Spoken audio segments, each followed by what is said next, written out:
$70 billion in crude oil, 9 billion cubic meters of LNG, and now electricity? Canada holds all the keys to turn off the lights in the US. Will Washington surrender? When Ontario, the largest industrial province in Canada, announced it would impose a 25% tariff on electricity exports in the US, a surprising change is unfolding on the global stage. Canada has issued a personal challenge to the United States. The old relationship we had with the United States, based on deepening integration of our economies and tight security and military cooperations, is over. Newly elected Prime Minister Mark Carney has declared Canada's long-standing economic and military ties with its southern neighbor are coming to an end. In response to Washington's crippling tariffs set to take effect on April 2nd, Carney is standing firm. He's initiating retaliatory actions that aim to shake the U.S. economy to its core. With escalating tensions, could we be nearing an unprecedented trade war? Get ready, because this conflict is only just beginning. This moment is crucial for Carney, who faces a fiercely competitive election. His administration is already dealing with the consequences of heavy tariffs imposed on Canadian automobiles by President Donald Trump. With a snap election approaching and relationships between countries at rock bottom, Carney will be pushed to his limits. After the auto tariff announcement, Carney and Trump engaged in their first conversation since Carney's inauguration. Both leaders called the discussion productive, yet the ongoing trade war tells a different story. As both nations enforce heavy import duties, uncertainty hangs over financial markets, businesses, and workers across the border. Though Carney may attempt to shift the election narrative, Trump remains an unavoidable presence in the campaign. His influence dominates economic discussions, and his aggressive trade tactics leave Canada's economy vulnerable. Even with Trump's confrontational approach, the United States heavily relies on Canadian products, complicating the trade war for both sides.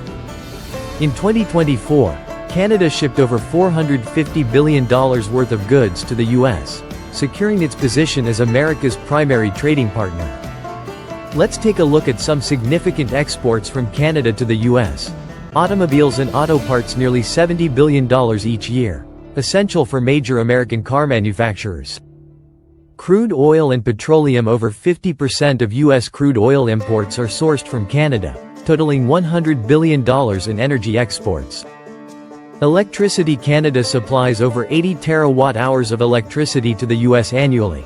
20% comes from Ontario. Metals and minerals. Key materials like aluminum, nickel, and rare earth elements are crucial for technology and defense sectors. Lumber and forestry products worth over $20 billion each year. These aid American construction and manufacturing. The picture is clear. Without Canadian imports, key U.S. industries, including automotive, energy, and construction, would face serious disruptions. This represents the leverage Carney seeks in countering Trump's economic aggression. One significant yet often overlooked advantage for Canada in this economic battle is Ontario's electricity exports to the U.S. If the Trump administration falls through on any more tariffs, we will immediately apply a 25% surcharge on the electricity we export. We will not hesitate to shut off their power as well. The province delivers a substantial amount of affordable energy to states like New York, Michigan, and Illinois, primarily from hydroelectric and nuclear sources. If Carney decides to strategically cut or tax electricity exports, energy costs for millions of Americans could rise. This would further destabilize the already fragile U.S. energy market, harming businesses and pressuring state governments to reassess their reliance on Canadian energy. Since the beginning of his presidency, Trump's tariff threats have caused considerable economic upheaval. In the early days, he misrepresented US-Canada trade relations to rationalize his policies. Yet beyond mere economic interests, Trump's actions represent a broader strategy aimed at diminishing Canada's sovereignty. Former Prime Minister Justin Trudeau often faced ridicule from Trump. Now, it's Mark Carney's turn to tackle this challenge. Unlike Trudeau, Carney is taking a more assertive and direct stance. His administration is not just reacting to U.S. economic maneuvers, it is actively reshaping Canada's foreign policy to reduce dependency on its neighbor. Carney has begun steering Canada's economic future towards new alliances with France and the United Kingdom, which he sees as long-standing and reliable partners. His first international trip as Prime Minister was to these nations, representing a notable shift in Canada's diplomatic approach.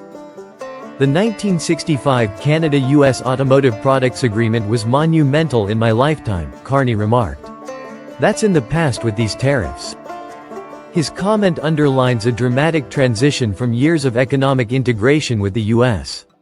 The previously strong economic bond now faces a historical rift. As Election Day draws nearer, Carney must show that he can withstand Trump's relentless economic attacks while ensuring Canada's independence and self-sufficiency. His task is daunting. He must defend against economic strikes and reassure Canadians that his strategy will protect their jobs, industries, and economic future. Carney has made his stance evident.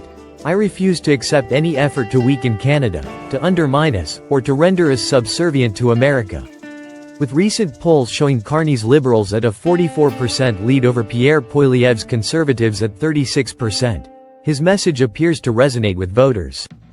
Nonetheless, election campaigns can take surprising turns, and the economic conflict with Trump is far from over. The pressing question looms.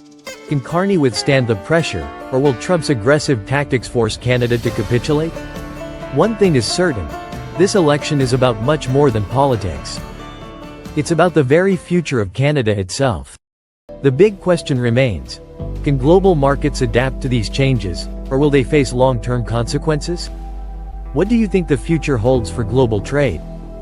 Will tensions de-escalate, or will they escalate further? Share your thoughts in the comments below.